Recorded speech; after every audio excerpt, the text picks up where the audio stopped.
3 wide going down towards the first corner. This on board with Stefan Ortelli as he tried to make his way through. Enrique Chavez starting at the front there. We had the Bentley run over the curb, likewise Christian Klein with nowhere to go, but everyone just about made it through safely otherwise. Battling for the lead, the RS Racing Cars was one of the stars of the show at the start, the number 25 with Daniele Diomato. But then many subsequent spins before the car ultimately came to a rest in turn 14. It turned out it was leaking oil at a heinous rate.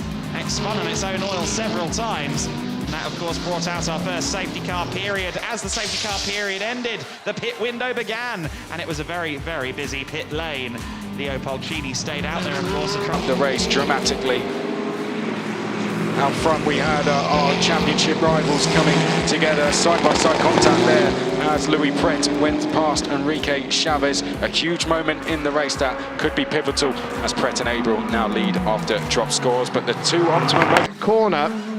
And then another incident here, which would be the AF Corsa Ferrari slamming into the side of the GetSpeed Mercedes, taking them both out of the race. And then equally at the same time, Frederic Jousset ending up in the gravel at the first Lesmo as well. All that happening in a very short space of time meant we needed another safety car. When we got back underway, it was Marin Angeli leading the way in the unhandicapped car. Maximilian Paul found him. Unfortunately, what's suspected to be a fuel issue causing them problems also caused the rest of the field a safety car. This was Van Berlo trying to stick it around the outside of Moritz Krantz, and he did so. There's the 18 car coming into the pit lane. The pit stop change brought a new dynamic to the race, and this was a fabulous move from footed and ended with a thud for the 72 car, a collision between the 33 Team GT machine and Nick Moss's 72 Optimum Motorsport car to retirement for the McLaren team. Meanwhile, the Lamborghinis of Oregon team were in a scrap with the Audis into second place. The rest of the race, the charge back through the field was made a little bit easier with the likes of Valentin Pierberg moving out of the way. This was Ollie Milroy going at the inside of Marcelo Hahn. Contact between the two. No further investigation post-race. Fabrizio Crestani jumped in the car and immediately started to get on the front foot. That was when he went past Sally Ulin. However, he had a 15-second penalty, so we're dropped to third. But taking the win, their second win of the season, up towards the line. It was number 5 Ferrari. Wouldn't be the last time we saw that car spinning during the race either. The 19 car of Kevin Giardoni was pushing on. Leonardo Polcini also from 10th on the grid. This was his move for 4th place, getting past Jamie Stanley there. This was Adam Christer. And making sure he stayed on the back of the class leader as well. Chauvet ended up finding himself going backwards quite quickly. First of all with Christopher Haase finding his way through, and then Lewis Proctor not too far behind him as well. We saw this spin for Jahid Faisal Karim in the 3R Aston Martin. He ground to a halt on the start-finish straight. That brought out a safety car and impacted pretty much the entirety of... The Honda would be a few laps later. Hahn would like to forget about that moment, almost costing him the championship, but he would get going and finish inside the top 5. It ended in dramatic circumstances on the penultimate lap. Abril going into the back of Miguel Ramos there. Miguel Ramos in the gravel. He would lose out to the TF Sport car, who would come through. As well, of course, Carol Bash getting certainly hindered earlier on in the race after that battle at the very start that would cause the collision, making their way through turns 1 and 2. It was a very, very important race as well for the Benaldi team, who were looking to bring themselves higher and higher, but it would come unstuck here for Niccolo Rossi, who would try and right the car himself, bringing it back. Yannick Mettler tried to get up the inside of Joe Osborne. Carol Bash went for the outside run at turn 1. That didn't quite work in his favour.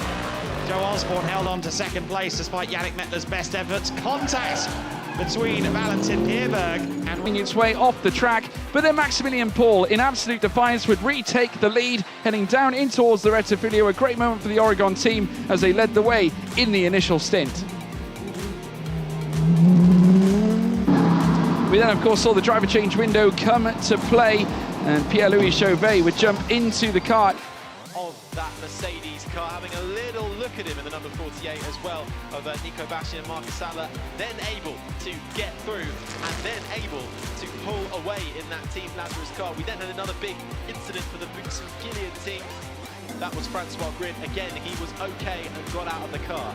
After another safety car period, Jordan Pepper led the way. Was there going through to take position. This was the moment Vestante took the lead on Daniel Diaz-Varela. Joe Osborne going through, and then we had out of Vestante go through and into the lead, and he would never be seen again. But Vincent Abriel would drive the car to the win with Enrique Chavez back in fourth. That closes the gap to just 1 point. And Arrow doing his best to protect and serve for his teammate, with Christopher Haase getting rather caught up behind them as he tried to round up Ricardo Agostini into the first corner. We had this big spin for Marcin Jedlinski, which took out Frederick. Just a few hundred meters. At the restart, Metler pulled away. Leonardo Pulcini trying everything to go by, but could not do it. At times, it resembled a speedway race.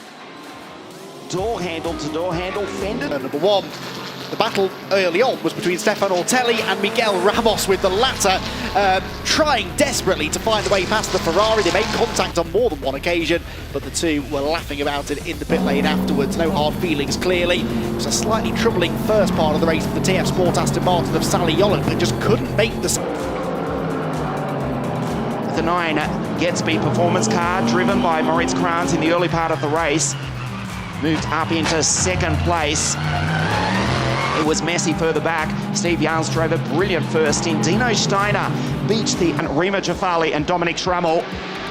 Dino Steiner under immense pressure. Benjamin Hites around the up the inside, around the outside as they raced up the hill on the penultimate lap, and the South American for Team Oregon would take the lead. Steve Jans followed him through for second place, but Team Oregon... walking away from that one, and a couple of them driving away for good measure. We did get back underway after a lengthy red flag, and finally picking his way through the AM battle after a long and agonising wait was Kevin Giardoni, who would later hand over to Glenn Van Berlo. That, of course, opened the floodgates, and Jamie Stanley took the AM lead as he drove on the head of Martin Conrad in the Landgraf Man filter car. And with that, he would be awarded a 5-second penalty. Agostini and his teammate Lorenzo Ferrari had to fight their way back through the field. Firstly, going past the Belgian Baptiste Mourlard, who was teaming up with Yuki Nomoto. They only just missed the podium. Laurie Spinelli on the charge, firstly picking up the first McLaren. To hand, but it was Pietro Parolini that had the disaster at the start in the Oregon Lamborghini, getting spun round while Giuseppe Cipriani made it through the gravel. The Motorsport car came through up on the inside to take the lead in the early stages and absolutely checked out. Unfortunately for Mikael Pitamba, the SBS Automotive's Mercedes day was rather... Pieces out of the McLaren, and the Dane would pull away to lead until the sensation of the race, which was this. It rained heavily at the top of the field. Florian Schultz into the gravel. Frederick Schandl from the lead. Charlie Eastwood also into the gravel. Adam Carroll as well. Window period, and all the other drivers would then jump into the car. Eventually, of course, it all came down to this. We saw Diego Menchaca unseated by Christopher Haase heading out of turn 1 through towards turn 2. Of course, with Mikael Pitambra out in front, he thought he was home-hosed. He thought he was clear. He put in some sensational laps as well to consolidate his lead. But then the rain came pouring down, and it opened a few doors for another string of drivers further back. Of course, enter Anthony Bartlett. Carol Bash in the Audi trying to take the outside, but the pole would slot into second place. Nick Moss having to start from back on grid 21, making his way up through the traffic. It was a difficult start for Adam Christodoulou, and soon the safety car. Joe Osborne going around, but did very nicely to recover the 72 McLaren. 2 pit stops for most teams, going to change over to wet tyres, and then the second for the compulsory driver change. That cost young. Further back, we saw the pro cars make their way through the Pro-Am leaders after Ernst Kirkmeyer took the wheel of the Racing One Ferrari. Bergstrom and Pitamba battled for the podium, but no one could stop East Talent Racing in this race. Simon Riker and Christopher Haase back on the... Lorenzo Ferrari on debut in the GT Open International Series, handed over to his teammate Riccardo Agostini. Osborne finally going by and taking the M-Class lead very briefly. Jens Renault Molde, an eventful race, but he would go through to take the Pro-Am class victory. This was a fabulous pass. Motorsport Lamborghini to come home position 7. This was the story of the race. The second McLaren, Brendan Irie, would ultimately drag it to the checkered flag, but way down in position 15.